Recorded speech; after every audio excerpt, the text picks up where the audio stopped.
Hello, this is Mr. Jazz. Today we're going to review over on the first monster in this overview, Tempered Ruiner Nergigante. Now specifically with this monster, everyone finds him easy. I do too. He's one of those basic elder dragons that you can find back in Hunter Rank, which is basically base game of Monster Hunter World. Simply put, this one's a variant. And so pretty much he's not going to have the dive bomb attack that everyone knows about coming from regular Nergigante. Same time, arch tempered. With Ruiner Nerg, he's basically going to be more on the physical damage side, which is why I brought Fatalis gear, because he is like Zenogre in one similar way. They both have a trait of reducing the files completely. Now of course you won't be able to bring element against him, although it says element is his weakness of thunder or dragon. Pointless. Do not bring elements of files against him, because he's obviously more on the damage with the physical attacks. So which is why if you bring Bombarder, which increases it by 15% of artillery, you're able to counter back on this guy. If you bring an evasion mantle, you get an attack boost, which also increases your value of impact file damage. Assassin Hood is also a great component for this, because if you can put a smoke bomb on the side whenever Nergigante does one of those one-hand dive down spike implosions to the ground, you're able to have the A-Hood conceal you, and you're able to throw in an SCED while he's performing his animation. He won't be affected from the stagger of the A-Hood, because the A-Hood is a powerful blow, which comes from the stealth. Now with Tempered Ruiner Nerg, he's basically just going to be a slight problem if you don't know what you're doing with him. Because if you're not taking the aggressive approach towards him, you're basically letting him be more aggro with you, which is why you need to keep your measures by countering him. How do you do so? Bring yourself guard 5. You're able to use this to perform SCEDs. So much so, it should be able to help you out tank out some of the attacks that he does, which is one of the special attacks that he likes to perform. He will do this only when you damage him really good enough, and of course it will depend on the player matchup. If you're doing it solo, obviously he will target you, but if you're basically within a 4-player matchup, he's going to target either person.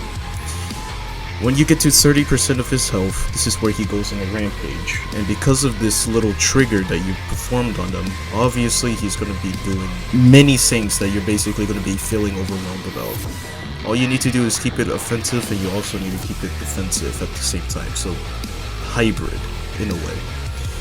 Overall, Tempered Ruiner Nerg is not really a difficult monster to deal with, but because there's a lot of times where you're able to topple them completely by just smacking him right on the arm, which is one of the weak points.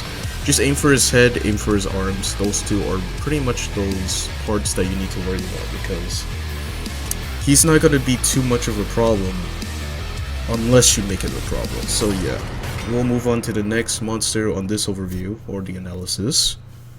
Tempered Teostra.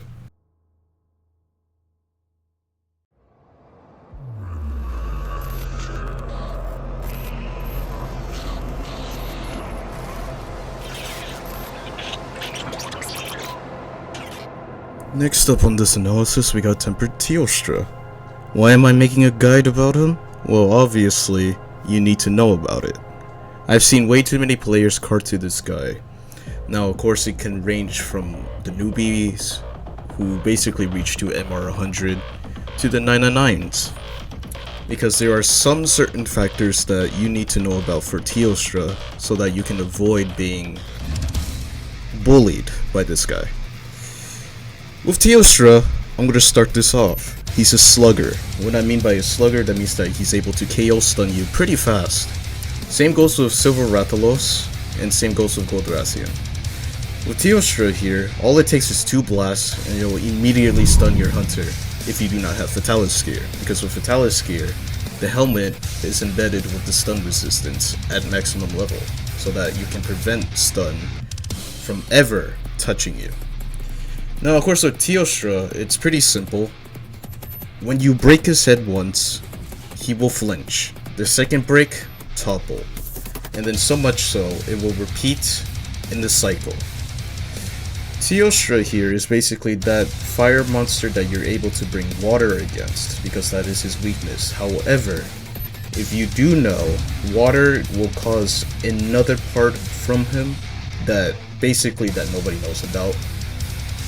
It causes a lot of flinch, and you'll see it happen a lot. And because of that, it will also interrupt the other parts that you are nearly breaking to basically not affect them at all. So let's just say you're about to get a head topple, but that part ends up breaking first, and then you're still damaging the head. The head will reset back to its full HP of the part, and you have to break it again in order to actually have a topple. So pretty much you have to play it safe, and you're also going to have to play it precise with Kajar Water. With Kajar Water, I highly suggest you bring it with Safi Jiva gear. With this one, I also brought it with Frostcraft. Same time, however, this guy will only trigger his dust effect when it comes to Kajar Water. He will trigger it immediately depending on the ranges. If you never agitate him, but you finally got him to enrage, that is when he will trigger the effect very quickly. If you wallbang him though, and then you damage him, he's basically going to continue from the flame aura. And then he's going to switch it up after you remove his flame aura, right when he gets near to death. And so pretty much that is where I highly suggest that you basically have Teostra be handled in an easy way. Teostra is basically just going to be there just to not only continue his attacks in a flurry, you're mainly just going to have to be precise with your attacks, and so much so you have to figure out which is the best counter. And of course I've used the roaming ballista because this guy has over 30k HP and is quite a lot of HP, really. Though he is a simple Elder Dragon, you already know he can be difficult if you make it difficult. And so now we're going to continue on with Tempered Lunastra, which is another version of Teostra, but a lot harder.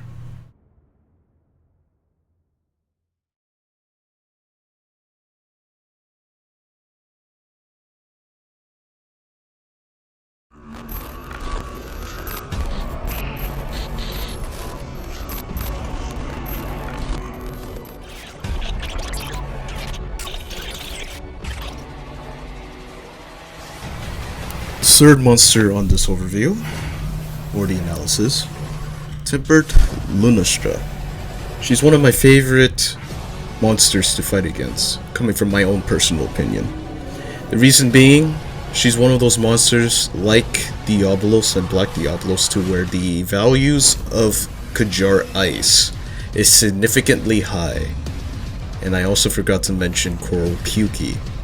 Continuing on, what to start off with when it comes to Tempered Lunastra, because unlike Tempered Teostra, you're basically going to have to start it differently. Tempered Teostra obviously starts with a direct approach. You don't need a flash opener. This one, however, with Tempered Lunastra, you're definitely going to need a flash opener. This is something I highly suggest you start off with every time you start with a matchup against Tempered Lunastra. She'll sit far back within the arena, unlike Tempered Teostra, who basically approaches nearby to your spawn camp area. Tempered Lunastra will not trigger any supernova effect. Do not worry. You want to know why? Because if she does not have the second charge of her flame aura, then it is safe to do so. You will need to pay attention to her because the effects or the particles that you see around her, if you see it within the level 2 charge, that means that you'll see it more visibly from her. That is when you need to know you cannot flash her during the moment. If you barely see any particle effects, you can flash her. Tempered Lunastra here is basically that Punisher that likes to play with your HP as well. If you do not sustain yourself against her, then obviously she'll end up carding you. Now, what is the best way to countermeasure against her? You will need to bring Kajar Ice, because obviously that's her main weakness, being ice. You're gonna need Safijiva gear, mainly because you get that Vampiric mechanic, to where the more damage you perform, you will gain HP really fast. You're going to need that because when you do the shield bash and the light attack tech, you're basically going to have to use the tech in order to regenerate your health faster. Doing so, you will need to target her limbs. Her limbs is basically what you need to target, and every 2 breaks from it will result to a topple. This is unlike of Tempered Teostra, once again, because for Tempered Teostra, you aim for his head, 2-time break, he will topple.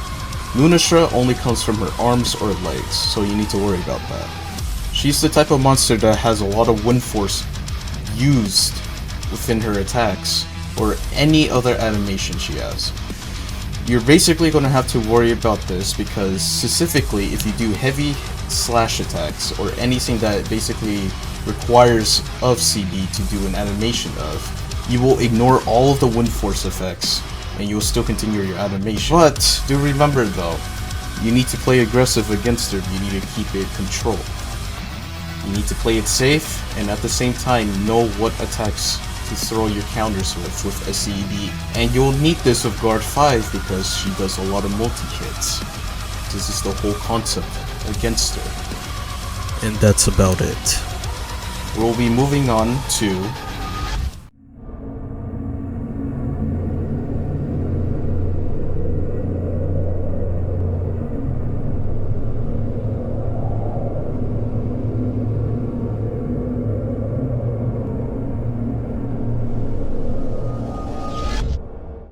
Alright, fourth analysis we got is Shara Ishvalda. So with Shara here, we're going to start off with phase 1. There's obviously the boulder that's to your right. You're basically going to have to get some slinger. How are you going to get slinger exactly? Well, you can't. Within the area around you, you're obviously not going to have any slinger whatsoever, such as stones. You're going to have to start off with your damage on Shara, so basically just kind of keep it in the steady pace. If you brought Kajar Ice, trust me when I say this, you don't need a Tender Ice whatsoever. And there's a good reason for that too. Like Tempered Lunastra, you're definitely going to have to bring yourself with the tech that I've taught you. The tech being the light attack and guard bash, red files being at max, but of course it will be over the capacity. So that means that you'll have your sword bonking. And so pretty much all you're gonna have to do is have Cadence Slash. Cadence Slash being your optimal use for Charge Blade because you're gonna have that free jewel skill called Mind's Eye. Mind's Eye being that level 2 slot that you're gonna have to use specifically for other weapons because you get to ignore the armor. With this, you don't need it. You have it for free on the Charge Blade. However, by default, it only lasts for 45 seconds. And within the way, you're able to bring in all the damage that you need to. When you bring him to 75% of HP, that's when you'll start his special attack, which really isn't.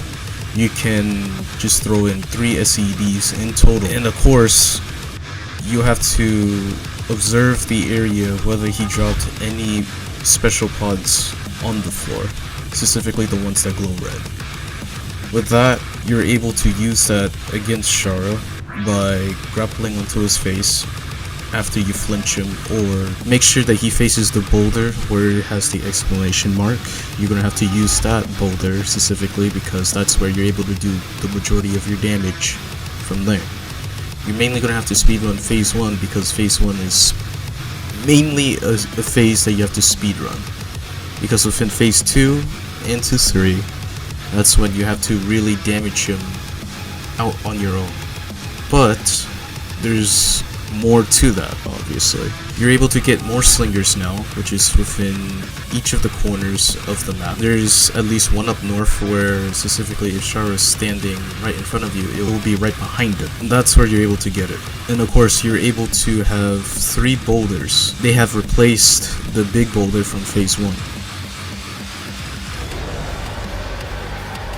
You're gonna have to use that whenever you drag him close to those boulders, either one, and you're gonna have to use that specifically because if you want to bring in more of damage to him and speed through his phases, you're gonna have to optimize the boulders. Do be cautious about it though, because when you try to lure him over to the boulders and you put yourself in a far distance,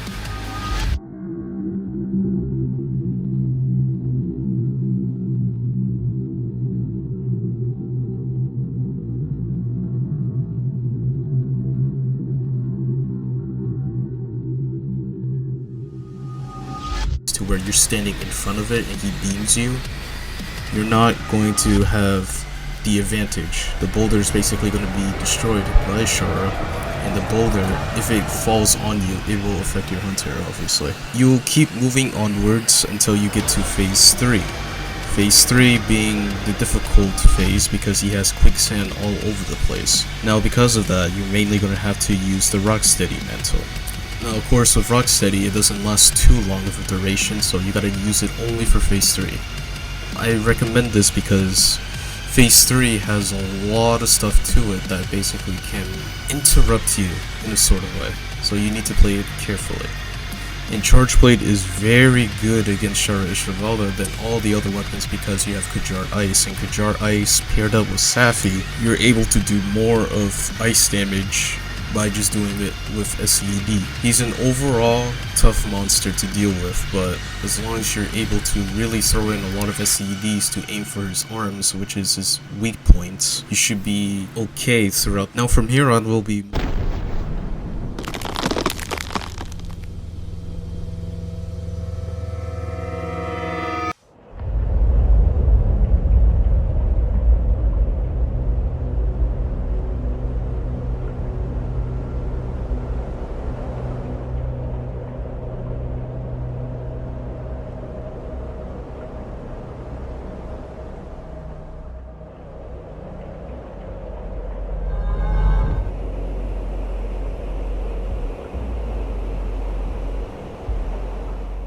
the fifth and final analysis, Raging Brachydios. A lot of you guys have been waiting for this type of analysis, so here you go. Raging Brachydios is obviously one of the obstacles that many of us have faced when we were newbies. Even to this day, a lot of newbies that I know about still have issues with Raging Brachydios. With Raging Brachydios here, he's mainly going to be in Area 2. That's where you're always going to be seeing him. No matter how many times you start the quest or repeat it, he's always going to remain there as the starting point. So pretty much within that area, you're going to have a bunch of slingers, scatternuts, stones, those little creatures on the water. When you kick them, they drop a special pod as well. Pretty much you're going to have to take one of those, have flash pods with you in hand. Grim and tear until it is done. Specifically in your inventory. You can bring craftables as well, which are flash bugs. You're gonna have to use that to start off a flash opener. It's kind of the same with tempered Lunastra, where the flash opener proves to be an effective and detrimental opener for you to start off as a CB. Not only do you have to build files and charge up your ERS, which is your elemental round slash, and the condensed slash, and stack up more files, you're doing damage to him while he hasn't noticed you. As from here, you're really going to have to bring Kajar Ice. 4 of the 5 monsters that I've analyzed so far required that specifically, except for monsters like Ruined or Nerg, who needs more on physical damage, so you need Impact Files CB. And for Teostra, it's optional if you want to bring Kajar Water. Raging Brachydios here, you're able to trap him within phase 1. Specifically only that phase, because in phase 2, that's where it gets different. You can also use smoke bombs. Smoke bombs is one of the utilities I highly recommend you use against. In the future analysis where I talk about monsters like Fatalis, Kuve Taraf, you will see why you also need to use smoke bombs for them as well. With Raging Brachydios, he pretty much has a low IQ when it comes to you placing a smoke bomb underneath your feet after he's done with an attack. He will look around left and right, side by side, just to look for you. By chance, when you topple him or flinch him, you will get a 50-50 chance to have him repeat the same animation again where he's looking for you. This is pretty much the optimal strategy that you're going to have to really set in for when you're doing it in solo. It's really difficult doing it within an SOS because the majority of players that you play with will not know this. So it's more effective if you do it in solo player. You're able to bring in a whole bunch of damage, such as your SED, because this guy is a quick monster. Though he is slow due to his enormous size, and he's a variant coming from the regular Brachydios that you see in Master Rank 3, he's basically going to require strategic timings with your smoke bombs. You're also going to need to place down your SEDs in the correct positioning. Do know this though, that only in phase 1 will you have to deal with slimes, so make sure you're able to wipe it out with your CB by throwing your axe at it or shooting it with a pod, specifically the Moss Slinger pod, which of course is basically a water pod. You're gonna have to prioritize in a lot of stuff against this guy because really, he's a tough monster for the majority of players, as far as I can tell. And coming from that, as with me, you know, having this whole experience here against this guy, it's best to play it safe and to play with comfort as well. Within phase 2,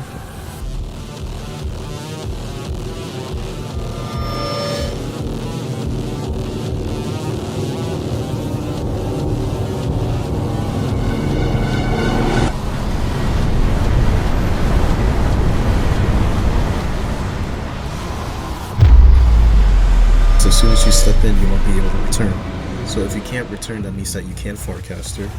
Same time, he restricts trapping. That means you cannot use any traps against him no longer. He's become an Elder Dragon at this point. As stated, phase 2 is different. Phase 2 will actually have him to the point where you're able to damage him fully with your Ice LECD. On that note, there's also the slope. You're able to use that just to mount him if you wish to. You're gonna have to avoid a bunch of the slime that is placed around because just think of it as like a bomb. You can detonate it anytime remotely, and of course, not only will it damage you, but it'll also damage him. Overall, Raging Brachydios, you're really gonna have to be very quick. Same time, you're able to use a whole bunch of materials against them, such as the traps, such as the flash pods, such as the smoke bombs. They're all utilities for you to use in order to take this guy down, basically. And as always, I'll see you in the next analysis.